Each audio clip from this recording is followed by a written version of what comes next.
talk about book supply, activity fees, technology fees, and fees in general. What does your school do with fees? This episode of the Christian Principles Podcast is brought to you by the Herzog Foundation. And as always, the thoughts and opinions expressed within this episode are those of your hosts and not necessarily the Herzog Foundation.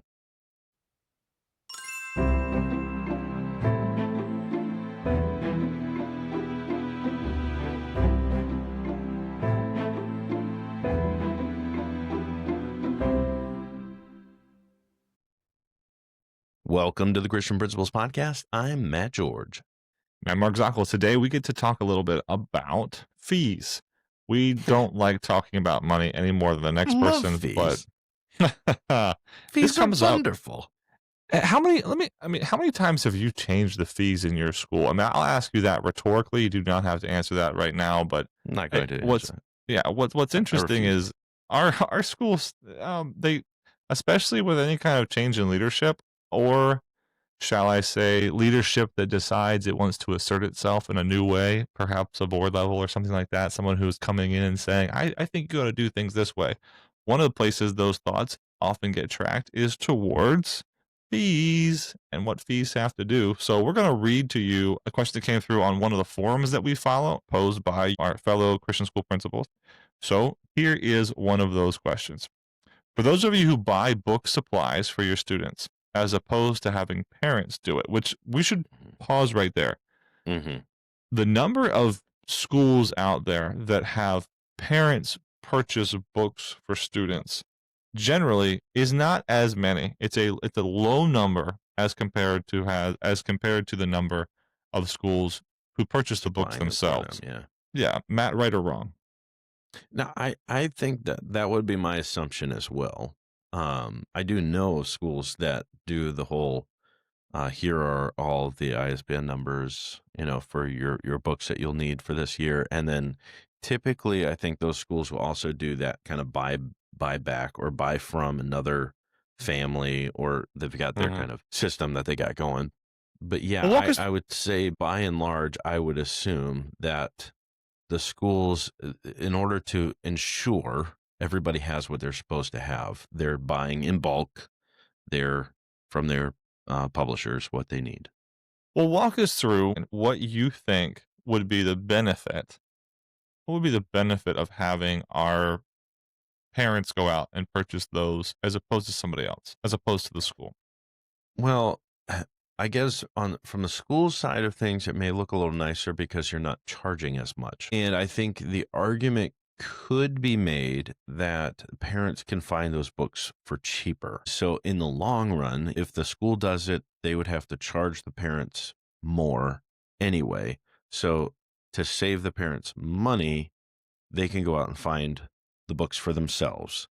Now, granted, that just puts a lot more responsibility and time needed on the parent side of things. And then what do you do when they get it wrong? But I don't know. I think it very much depends on your school size. Honestly, I think that's what it all boils down to. Because the larger your school, the more problems you'll run into, and so it's going to end up being a massive headache on the school. Whereas if you've got a smaller size where you've got one or two families, or maybe just a handful of families that you're just helping get through, like that's not too terrible. I agree with you 100%. It definitely comes down to size. It definitely comes down to the ability of these families to actually competently make that happen. Because what we haven't talked about here is there probably how many of the families who come to your school, okay, are used to doing anything like that. And if any of your families coming from public school, they have no experience with that at all. Now, granted, they don't have experience with many things, so I want to be careful with that. Just because they don't have experience with that doesn't mean they couldn't gain the experience or wouldn't want to get the experience. Or it's careful. We got to be careful with that. I will say this, because this is, to me, and maybe I'm jumping in a little too far, but the real danger with having parents buy it for themselves is, my school, we supply, we don't have parents purchase, but I've already run into the issue of parents that go out, they find out what our curriculum is, and they're buying everything. So they have a second copy at home, which Mm, includes the answer keys. So, if you're directing parents to that, then you're kind of opening yourself a little bit more to parents going beyond and say, well, I'm going to make life easier on me and just have the answer keys for everything. So when they're doing homework, I can just absolutely. make this real simple. Now, No, again, that's exactly. that's challenging the integrity of our parents, and I don't like doing that blanket I statement, but I've run yeah, into it. And I and again, it's just dangling that carrot out there. It's like, well, if I'm going to help them prepare for a test, I want to know what's going to be on that test. but you're speaking from a point of wisdom, and even if it was just anecdotal, Well, thank you.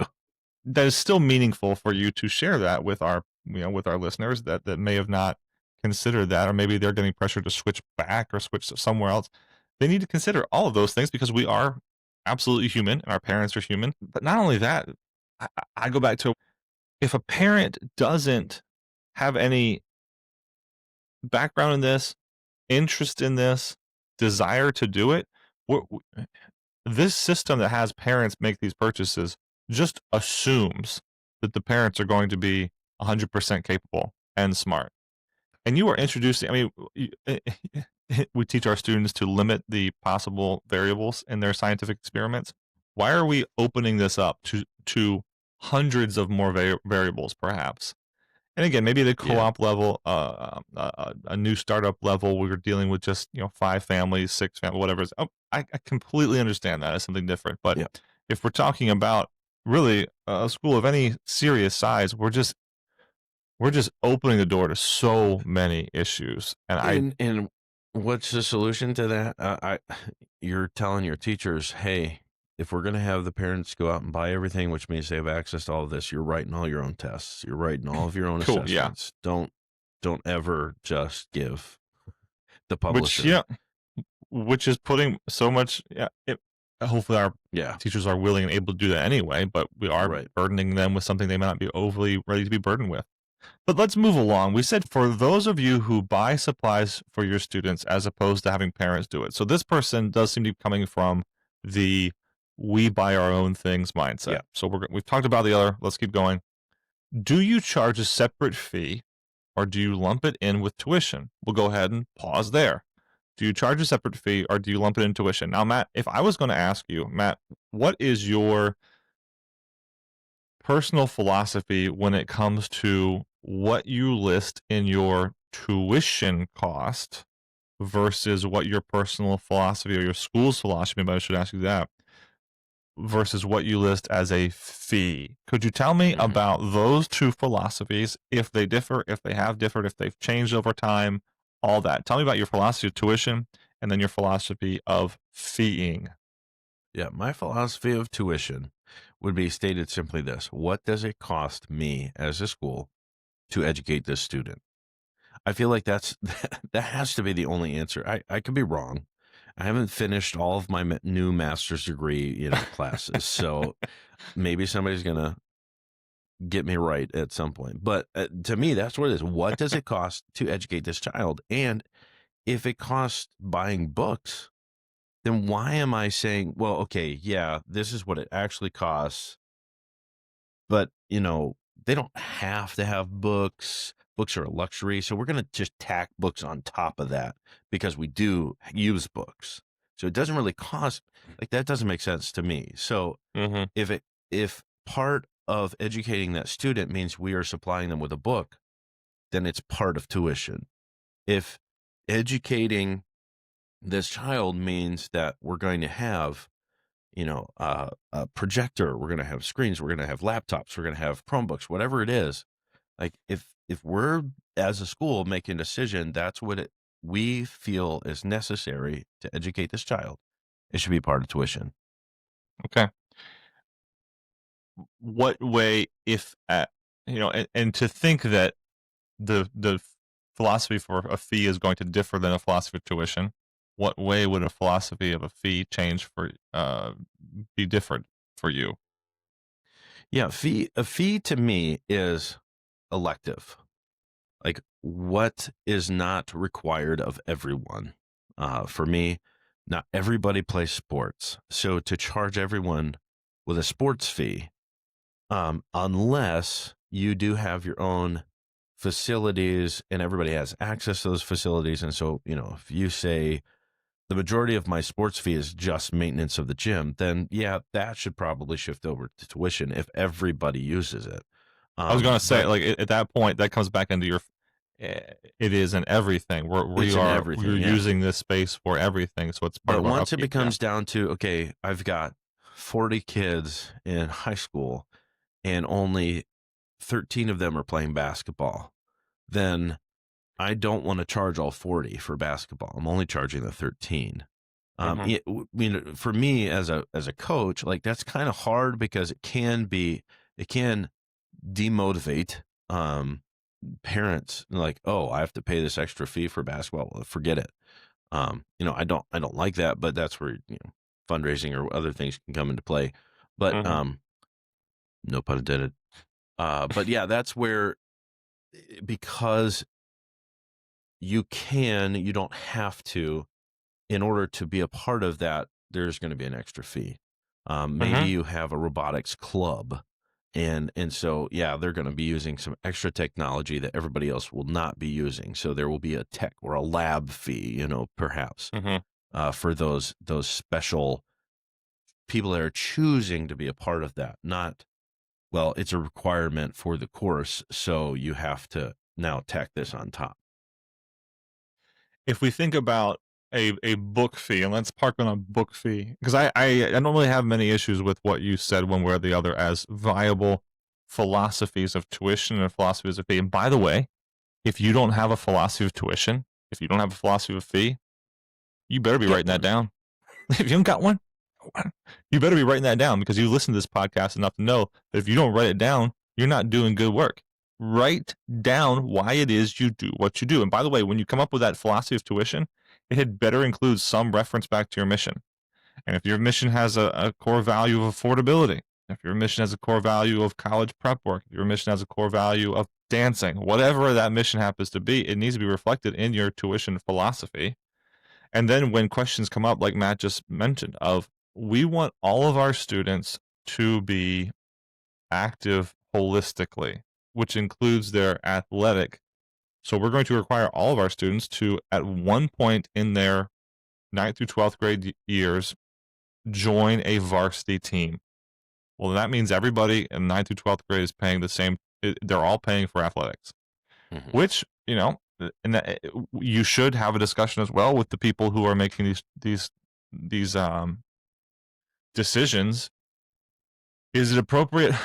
What does our parent body do better with?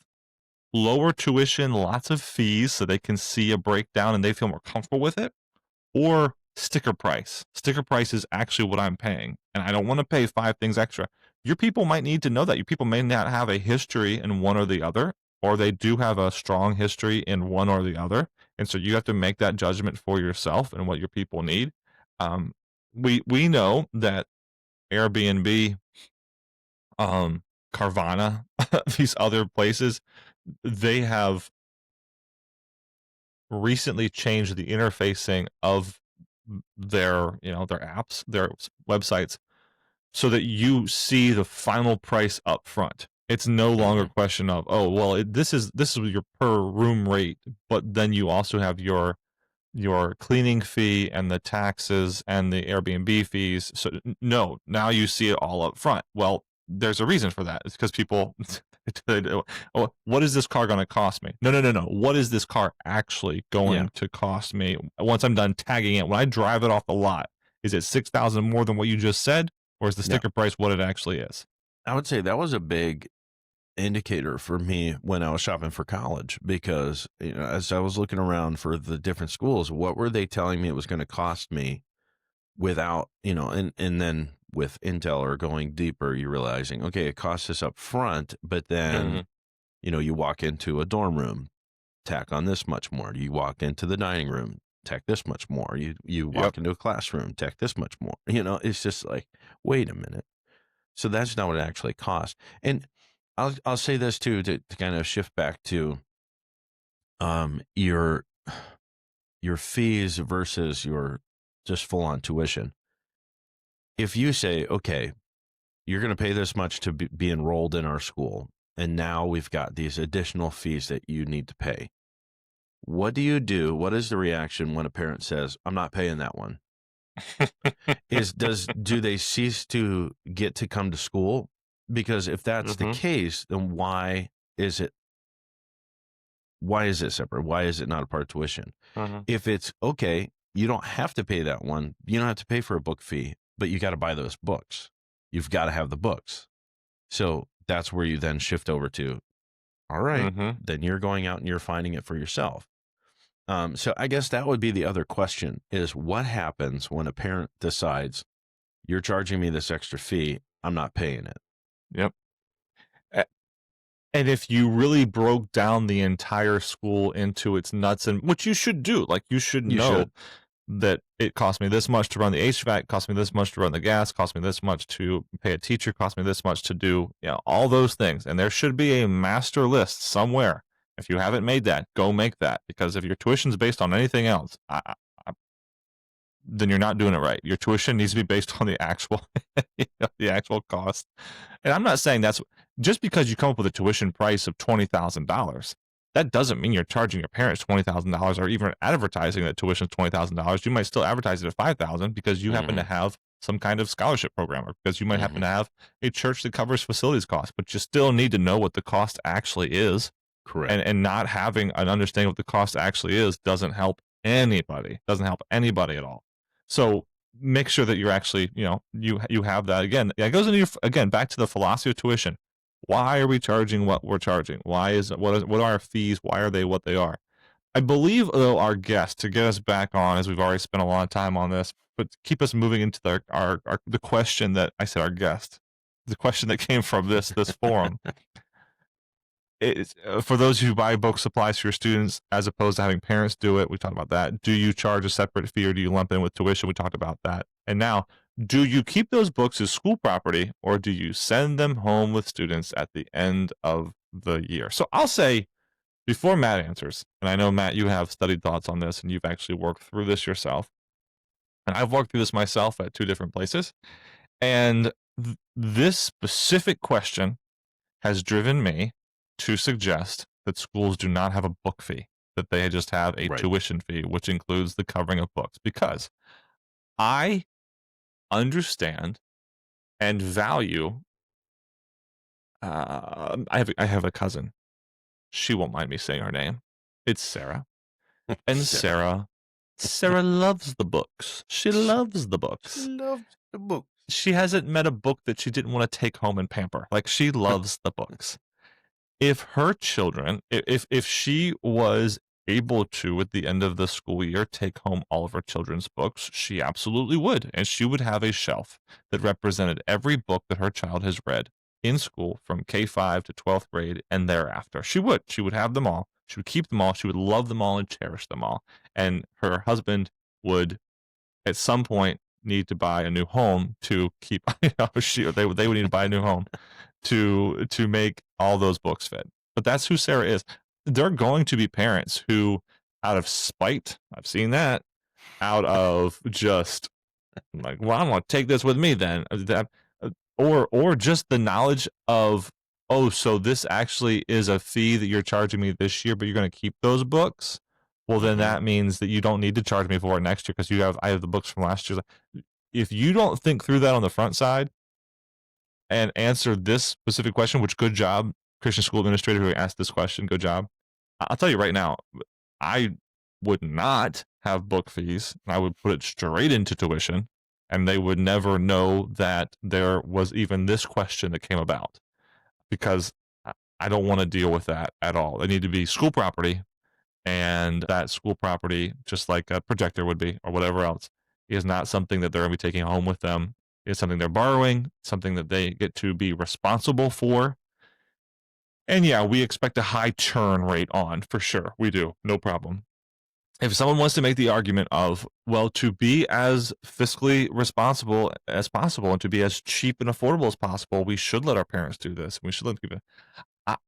or for schools that have the question of we are starting up or we're small, we do not carry vast sums of savings year over year, so we need to charge a book fee up front to go ahead and purchase those books outright.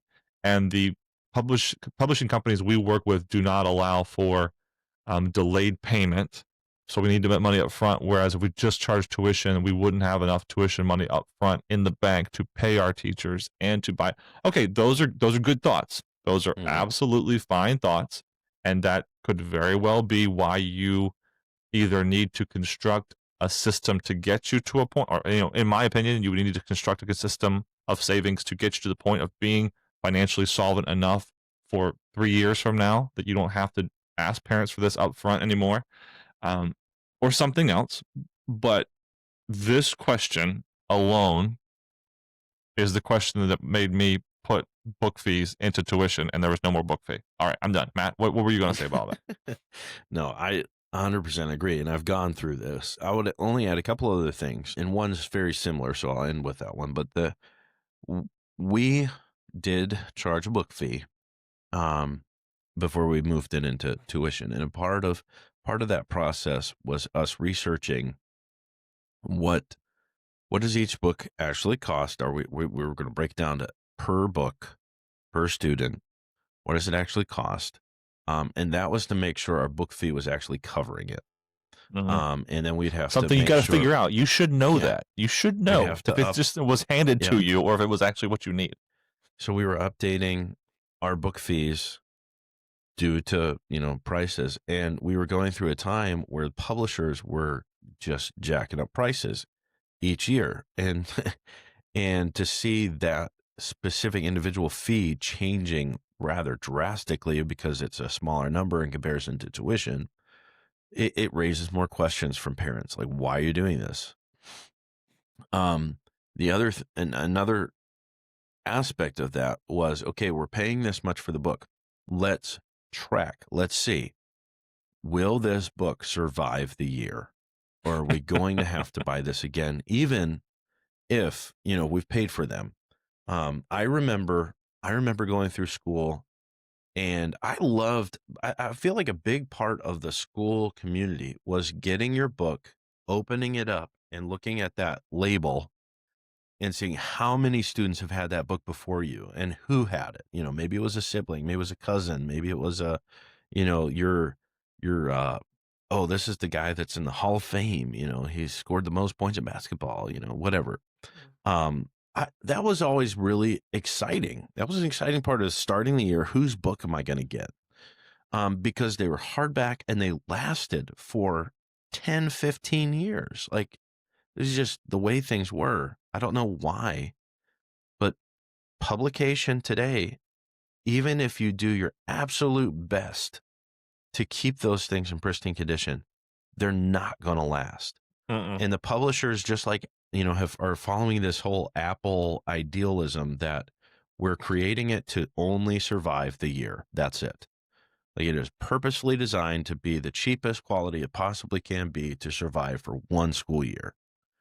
And if that's the way the publishers are creating these books, then if I get a second year out of it, wonderful. But chances are that's not going to happen.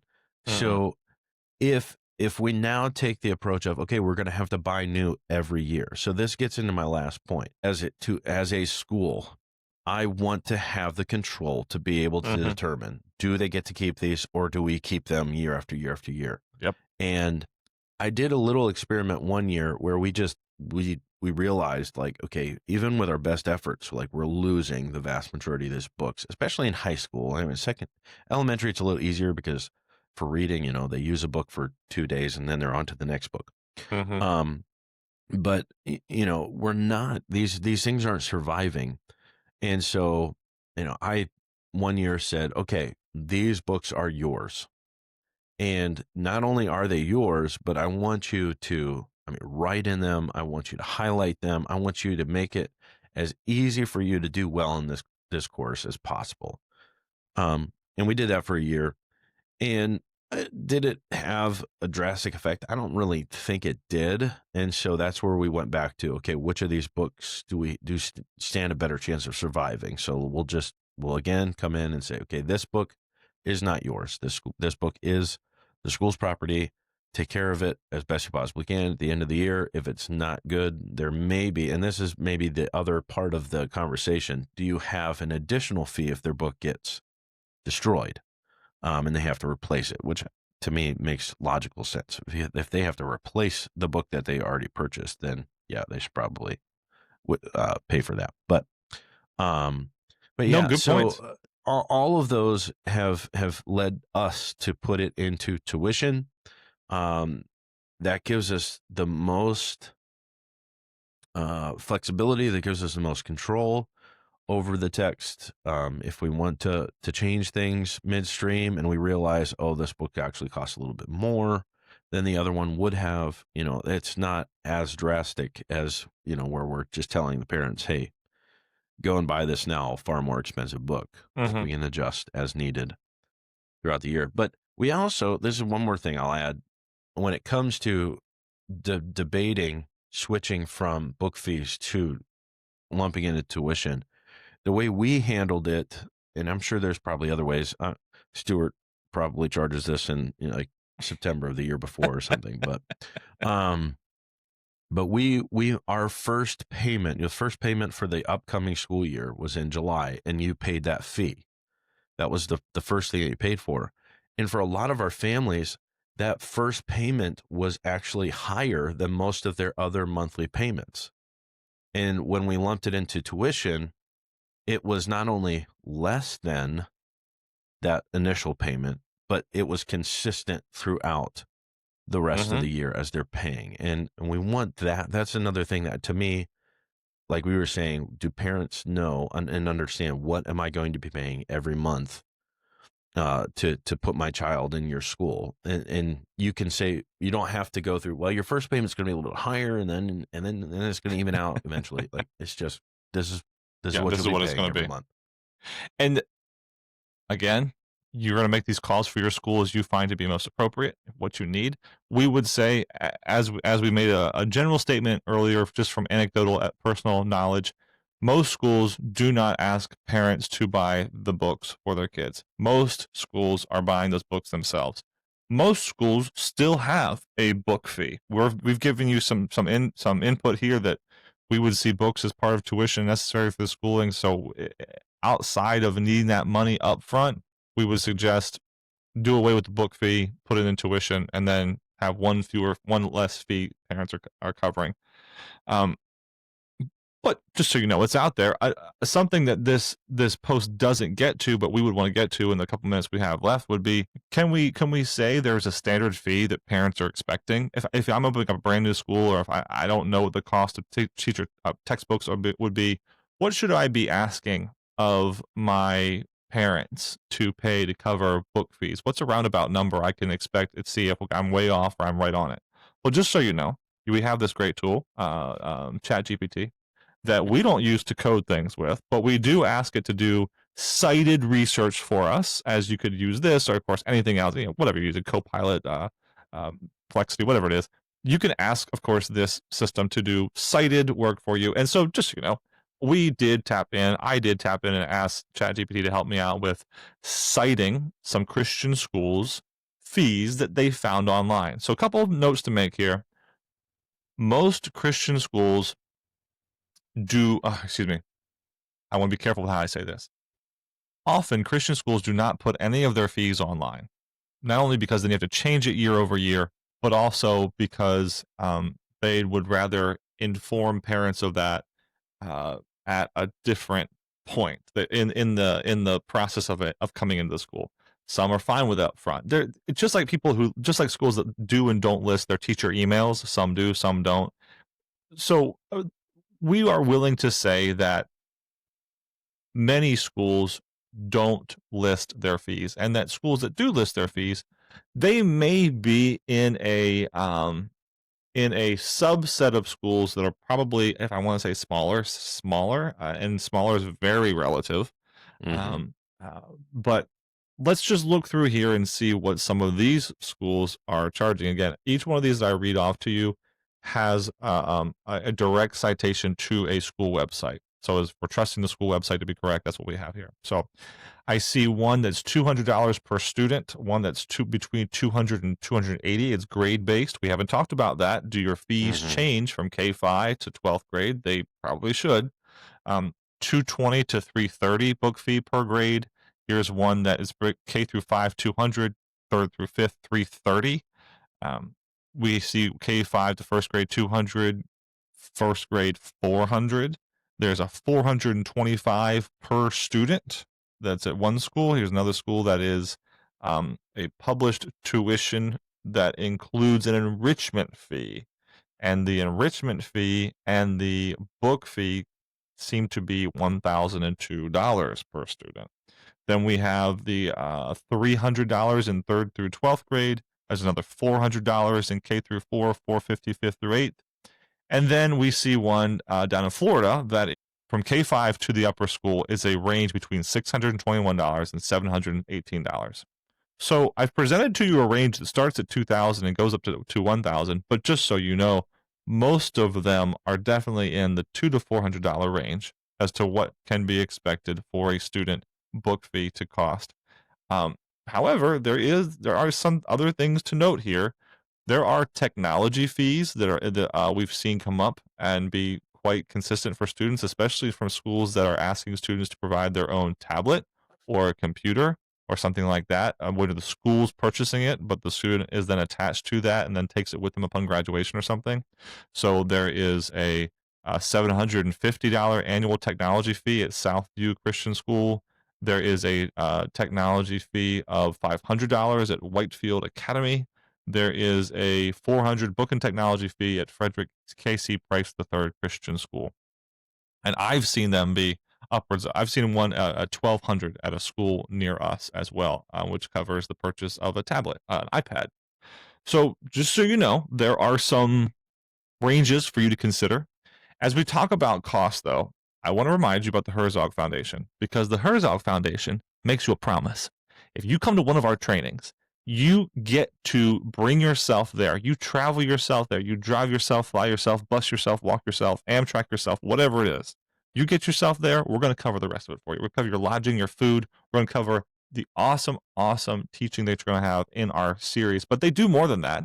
And in a recent review of the 2025 school annual year, they don't go by school years, the Herzog Foundation, but the 2025 year, they spoke of how they had seen a Medal of Honor recipient, Master Sergeant Earl Plumley, Dr. Ben Carson, and a U.S. Senator Eric Schmidt all come and be a part of their foundation's series with serious speakers, and those are open up to school leaders across the country. Of course, they saw 12 Christian school teachers recognized in Washington D.C., as well as 3 homeschool co-ops representing incredible growth and excellence in teaching. The Herzog Foundation saw over 200 schools founded and take advantage of their Schoolbox 2.0, or maybe it's the 1.0 and the 2.0 they had.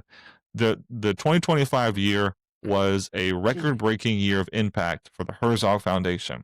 Was it for you in the Herzog Foundation? Did you take advantage of the Herzog Foundation? Did you utilize the Herzog Foundation for what they could do for your school? If not, check them out, the Herzog Foundation, and tell them the boys here at the CPP sent you over.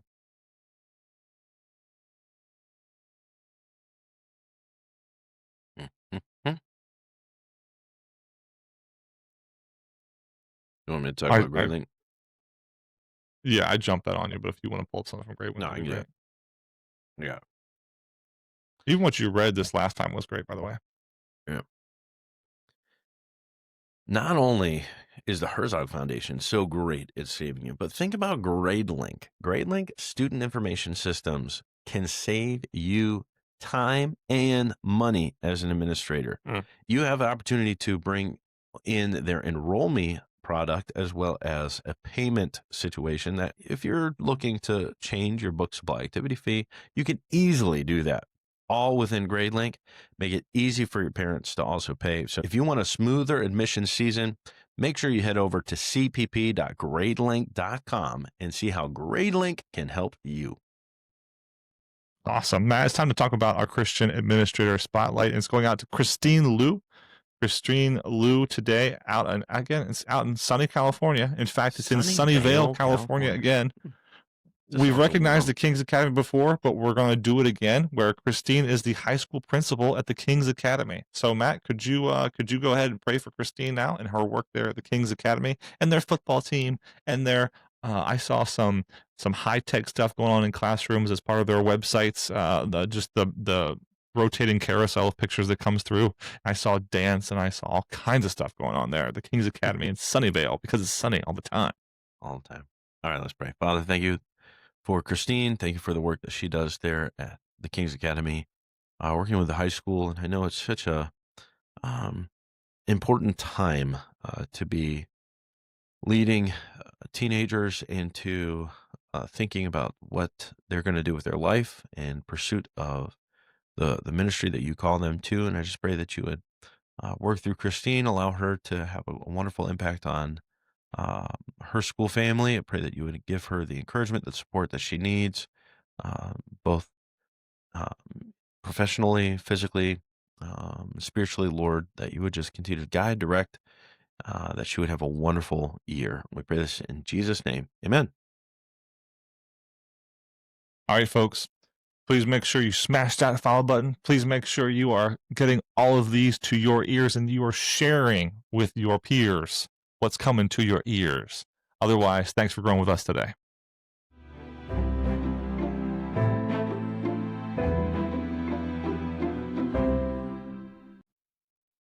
We want to thank you for listening. We're honored that you spend this time with us each week. Our heart is to bring you practical conversations and resources that really serve you as a Christian school leader. One of the best ways you can help us spread the word is by leaving us a review and sharing the podcast with other Christian school principals you're connected with. You can also follow us on Facebook and Instagram. Join the conversation and share any posts that resonate with you. Every share makes a difference in helping more leaders find encouragement and practical tools. And remember, the podcast is just one way we help. We also love serving schools through speaking and workshops. Our keynotes and sessions are designed to give you actionable strategies you can take back to your team and implement right away. If you'd like more details, just send us an email at info@christianprinciplespodcast.com. We'd love to connect. Until next time, thanks for joining us on the Christian Principles Podcast.